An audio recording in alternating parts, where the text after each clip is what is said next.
뉴스에 시작합니다. 정치부 김아린 기자 나와 있습니다. 첫 번째 물음표 볼까요? 네, 첫 번째 물음표는 이재명 멘토의 등판입니다. 이재명 대표의 멘토가 총선에 출마를 한 모양인데 누가 어디로 나온 겁니까? 네, 지금 이재명 대표의 지역구죠. 19대 국회 때 인천 계양을에서 민주통합당 의원을 지낸 최원식 전 의원입니다. 이번 총선에서 바로 옆 지역구인 계양 갑으로 출사표를 냈는데요. 국민의힘에서 전략 공천됐습니다. 국민의힘이 민주당 의원 출신 인물을 전략 공천을 한 건데 이 대표와는 어떤 관계였습니까? 이재명 대표 그리고 친명계 좌장으로 불리는 정성호 의원과 사법연수원 18기 동기입니다. 이른바 의식화 멘토라고 알려져 있는데요. 정 의원의 설명 들어보겠습니다. 연수원 다닐 때 이 대표에게 그래도 영향력이 있었던 연수생은 지금은 좀 길이 달라졌는데 제가 기억하기에는 뭐 최원식 전 의원하고 의식화라는 표현이 이제 귀에 곧장 와닿지는 않는데 운동권 영향을 받았다 뭐 이런 얘기입니까? 맞습니다. 최원식 전 의원이 운동권 출신입니다. 연수원 시절에 인연을 맺은 이 대표에게 노동 인권 공부를 하자고 제안을 했고요. 노동법 연구회 활동도 함께 했습니다. 이 대표는 1988년 이 연구회에서 인권 변호사 노무현의 강연에 깊이 매료돼 판검사가 아닌 변호사의 길을 결심했다고 밝힌 바 있습니다. 당시 최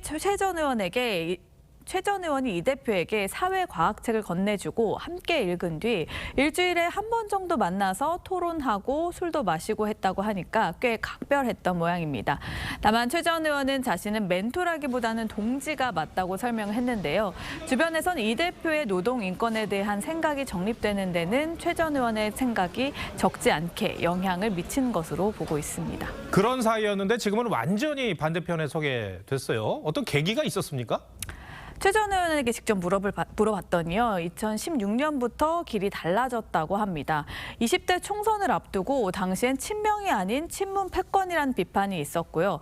최 전 의원은 또 다른 연수원 동기인 문병호 전 의원과 탈당해 안철수 의원의 국민의당으로 갔는데요. 성남시장이었던 이 대표는 당에 그대로 남았습니다.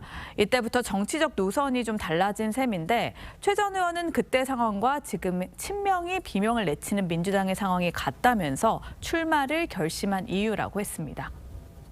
제명의 관계를 좀 서로 다른 게 있고 그게 상당히 내가 보는 관점에서는 너무 큰 차이라고 판단됐기 때문에 다른 길을 걷는 거죠. 그러니까 두 사람은 그 이후에는 서로 연락을 안 하게 된 겁니까? 언제든 전화하면 좀 받는 사이에서 조금씩 멀어지긴 했지만요. 가끔씩 연락은 주고받았다고 합니다. 2022년 6월에 이 대표가 인천 계양을에 출마했을 때도 통화는 했다고 하는데요.